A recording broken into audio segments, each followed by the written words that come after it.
Bienvenue dans notre rubrique conseil. La chair, mes bien-aimés, la chair d'église n'est pas un lieu de règlement de compte. La chair d'église, la chair qui trouve son origine latin, cathédra, même aussi en grec, c'est un lieu où le prédicateur vient transmettre la parole de Dieu. Celui qui se tient là, il est un porte-parole de Dieu. Il parle de la part de Dieu. Dieu a un message à délivrer à son peuple. Lui n'est qu'un canal.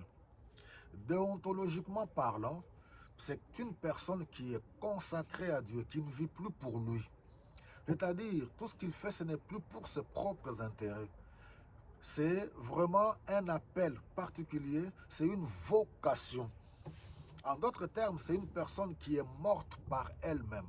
Alors, ce qui est un peu décevant, de voir que ceux qui se tiennent à la chair pensent qu'ils sont là pour défendre leur vie.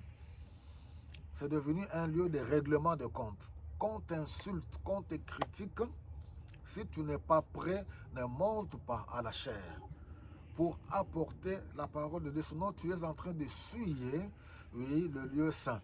Donc, c'est un endroit sacré, comme je vous ai toujours dit dans Hébreux 13. Et que cette relation entre Dieu et son peuple, c'est une relation du mariage. Et la chair est vue comme, entre guillemets, vue, je dis, comme le lit conjugal. La seule semence qui est donnée à la chair, c'est la parole de Dieu. On ne peut pas y apporter un feu étranger. J'aimerais vraiment encourager les hommes de Dieu, vraiment de se ressaisir. À la chair, on y va pour être des porte-parole de Dieu.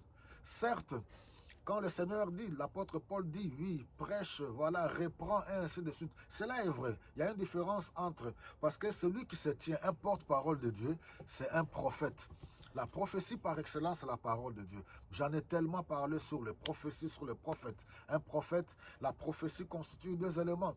Prédication et puis prédiction. Et en même temps, le thème, c'est jugement et salut.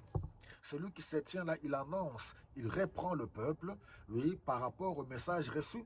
Quand le peuple se répand, Dieu lui accorde le salut. Mais on ne vient pas se comporter comme des gamins en crise d'adolescence. Tu apprends qu'on t'a insulté, tu viens, tu réponds. Vous êtes en conflit entre vous, tel pasteur est en conflit avec tel pasteur. Mais il y a la presse, si vous voulez régler les choses selon la chair. Cherchez, il y a la presse, allez faire des émissions, réglez vos histoires selon la chair, devant la presse. Vous pouvez là-bas répondre, voilà, vous justifier. Quand on vient à la chair, on est pur, des canaux purs, des vases d'honneur. Alléluia. Pour apporter les gens, les hommes et les femmes, les familles, quittent leur maison pour venir écouter la parole de Dieu. Ils ne quittent pas leur maison pour venir écouter les caprices des hommes de Dieu. Non, tel m'a dit ceci ou tel pasteur m'a dit ceci. Non.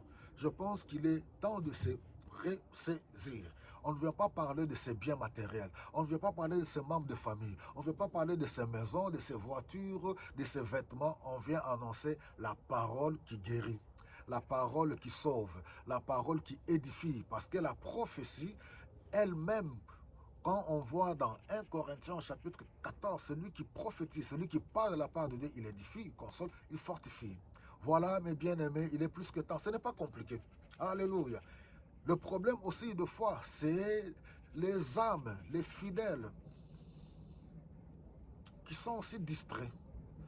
Quand on se tient devant les hommes, à la chair, vraiment, on est consacré pour annoncer la parole, non pour annoncer ces crises, ni pour proclamer, ni partager ces frustrations. Non, pas du tout. On est là, consacré pour Dieu.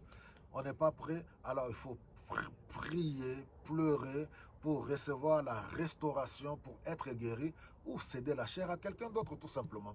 Il y a moyen de céder la chair à quelqu'un d'autre. En attendant qu'on soit guéri, restauré par rapport aux problèmes personnels, ainsi le Seigneur sera glorifié. Soyez bénis.